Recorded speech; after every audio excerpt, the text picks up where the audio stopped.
ವಾಕ್ಯದ ಮುಖಾಂತರವಾಗಿ ನಾವು ಈ ದಿನ ಓದಿಕೊಳ್ಳುವವರಾಗಿ ನಾವು ಫಸ್ಟ್ ಕೊರಿಂಥಿಯನ್ಸ್ ಚಾಪ್ಟರ್ 12 ವರ್ಸ್ 4 ಅಲ್ಲಿ ದೇವರು ಈ ರೀತಿ ಮಾತನಾಡ್ತಾ ಇದ್ದೇನೆ.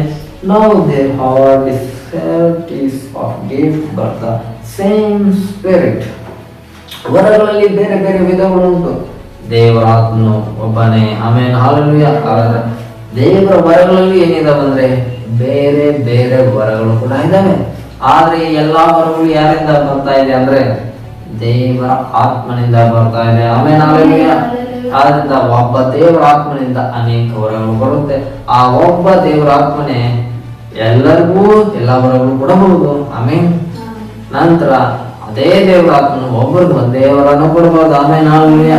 ಆದ್ರಿಂದ ಆ ಯಜಮಾನನ ಸಾಮ್ಯ ನಾವು ನೋಡಿದಂತೆ ಆ ಯಜಮಾನನು ಒಂದನೇ ಆಳಿಗೆ 10 ರೂಪಾಯಿ ಕೊಟ್ಟ, ಇನ್ನೊಂದು ಆಳಿಗೆ 4 ರೂಪಾಯಿ ಕೊಟ್ಟ, ಇನ್ನೊಂದು ಆಳಿಗೆ 1 ರೂಪಾಯಿ ಕೊಟ್ಟ. ಹೀಗೆ ಆ ಯಜಮಾನನ ಇಷ್ಟ, 1 ರೂಪಾಯಿ ಕೊಡ್ಬೋದು, 10 ರೂಪಾಯಿ ಕೊಡ್ಬೋದು. ನಾವು ಅದೇನು ಮಾಡಕ್ಕಾಗಲ್ಲ. ಆಮೇಲೆ ನಾವು ಹಾಗೆ ದೇವರು ಕೂಡ ಒಬ್ಬರಿಗೆ ಒಂದೇ ವರ ಕೂಡ ಕೊಡಬಹುದು, ಅಥವಾ ದೇವರು ಒಬ್ಬನಿಗೆ ಎಲ್ಲ ವರಗಳು ಕೂಡ ಕೊಡಬಹುದು ಎಂದು ದೇವರಾತ್ಮ ಸಭೆಗಳಿಗೆ ಹೇಳುವುದನ್ನು ಕಿವಿಗಳನ್ನು ಕೇಳಲಿ ಎಂಬುದಾಗಿ ಅಂತ ತಕ್ಷಣದಲ್ಲಿ ಸಭೆಯಾದ ನಮ್ಮೆಲ್ಲರ ಸಂಘ ದೇವರಾತ್ಮ ವಿಶೇಷವಾಗಿ ಮಾತನಾಡ್ತಾ ಇದ್ದಾನೆ. ಆಮೇಲೆ ಹಾಲೆಲೂಯಾ.